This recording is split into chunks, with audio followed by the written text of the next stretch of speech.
Fala aí, rapaziadinha do canal, aqui é o Marcão do Pelotão Ita e hoje nós vamos estar trazendo aí pra vocês aí mais uma novidade aí, pessoal. Pessoal que gosta de sobrevivencialismo aí, a gente vai estar começando a trazer uma série aí de vídeos aí bacana aí. Hoje a gente vai estar trazendo aqui pra vocês aqui isca de fogo. Pessoal que gosta de acampar, fazer uma pescaria aí, posar fora aí. Então hoje a dica de hoje é isca de fogo. O pessoal tá aprendendo um pouquinho aí.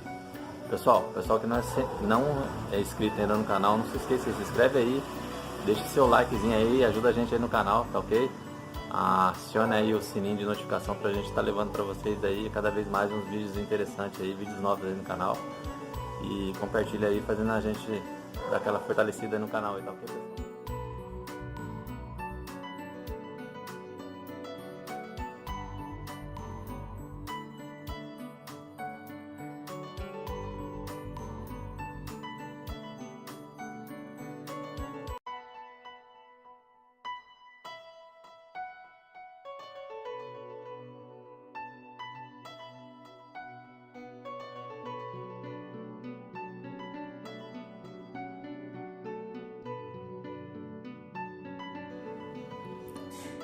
Pessoal, começaremos agora então o processo da queima do tecido,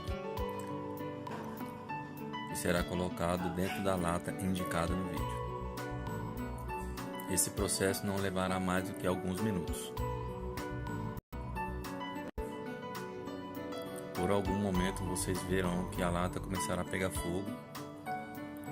Isso é normal, não se preocupem, por isso ocorre por causa da queima do tecido.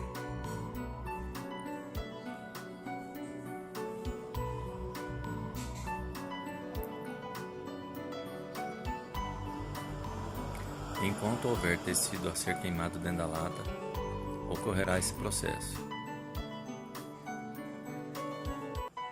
Somente quando o tecido estiver totalmente carbonizado, você perceberá que esse fogo alaranjado deixará de existir.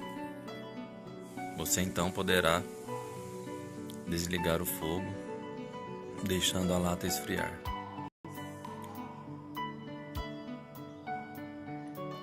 Logo em seguida, então, você já terá o tecido carbonizado, que servirá de isca para o processo da utilização dele em iscas de fogo, utilizando em inicialização de fogueiras ou qualquer tipo de fogo a ser realizado em um acampamento ou locais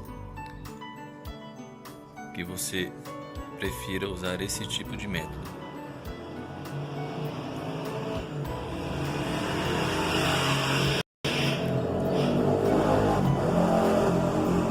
Esse método de combustão por tecido carbonizado pode ocorrer por qualquer material que produza faísca, tipo perdeneira, pedra, metais, etc.